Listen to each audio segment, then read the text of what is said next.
I am an entrepreneur myself. I started my first business in 2018. It was a fintech platform called the Westcape, a price comparison marketplace for financial services.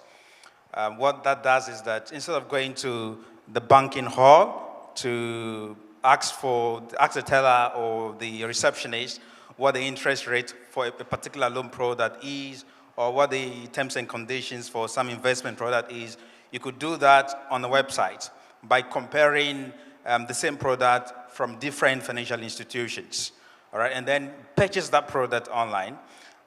We managed to get some investment. We raised, together with my co-founder, we raised $100,000 from a local businessman. We made some few mistakes here and there.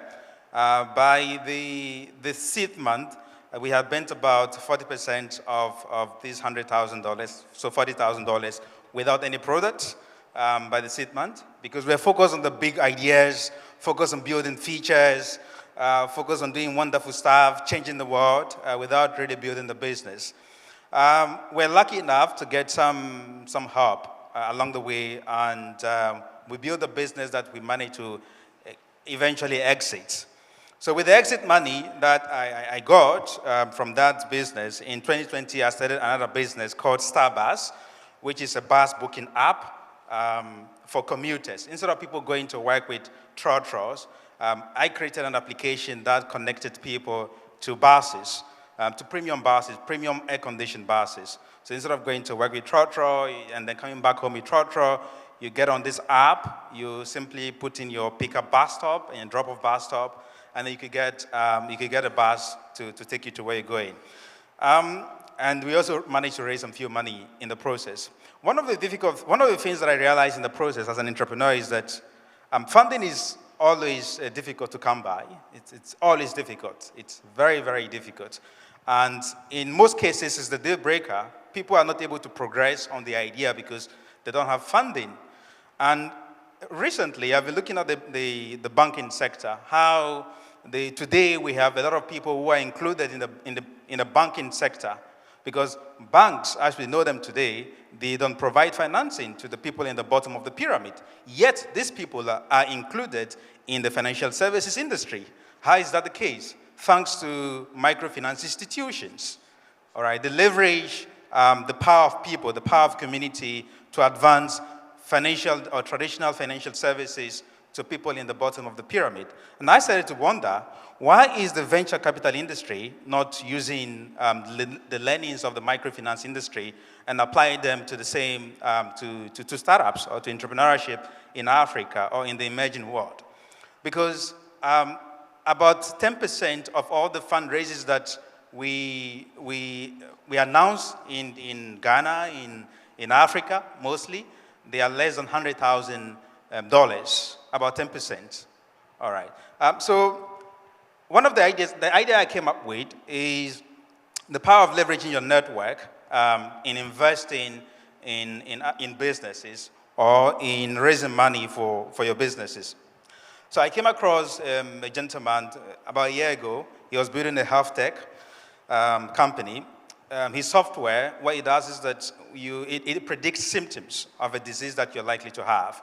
So based on the symptoms you have, the software is likely to tell you the disease you have. And he didn't have money to build or to advance on building this software. He came to me and said he needed $20,000. I said, I don't have $20,000 to give you, but I'm interested in this project, and I want to be part of it. But this is what I'm going to do. I'm going to speak to my friends, some of them at Uber, some of them at Jumia.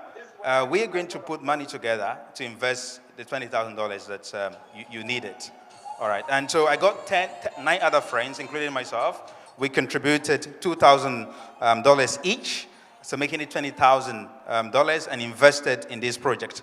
Without this investment, this project would not have advanced to the stage it is today. Today, 5 hospitals in Ghana use this project, and they are generating significant amount of revenue, which I'm very, very proud of. They keep telling me, are you prepared to let go? I said, no, let go of your shares. I said, no, I want to invest more. Because when I see the numbers, I'm very, very impressed. The second thing about leveraging the power of your community or your network in growing your business or in raising funding for your business is I also did that recently. So there's a company that produced the chocolate for my birthday. Somebody surprised me with this chocolate for my birthday. And when I tasted the chocolate, it was very, very good. I understood that it was produced by a Guinean company. So I visited them. I was very intrigued by what I saw, and I wondered why they were not doing the law to scale.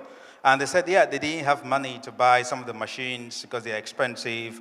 They don't have money to buy it, and they can't go to the bank because banks will not give you money if you don't have collateral. I said, well, how much do you need? They said they needed 100,000 Ghana cedis at the time. And I asked them, how many people have you served?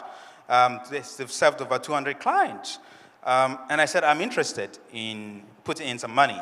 And they asked, loans? I said, no, I don't do loans because I cannot place a risk on your business. I cannot do the background check. So I only invest in the equity. But this is what I can do. I can't invest the 100,000 Ghana cedis because I barely know you. But I like what you do here. I can invest 10% of that. And I know other people will be willing to invest as well based on what you do here. And I know people I can talk to who will be willing to invest. So I talked to 2 people who were interested in investing. So one invested 20,000 Ghana cedis. The other person invested 40,000 Ghana cedis. So I invested at least 10,000 Ghana cedis. That's what I had. And then I told them that talk to your church members. Talk to your families. Somebody who will be willing to invest, given the fact that we have committed in investing in this business. And within a week, they got people subscribing to investing in this business.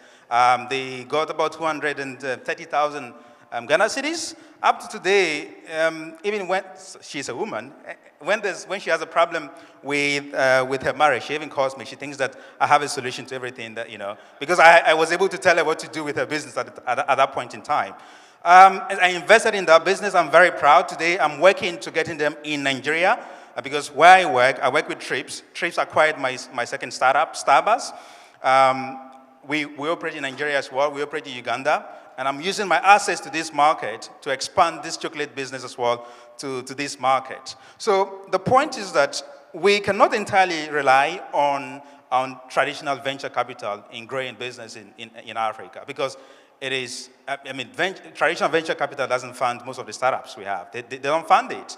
0.09% of VCs, of startups are funded by VCs. That's the truth. So we need to leverage our community and our network to start investing in our business and in raising money for our businesses. Thank you.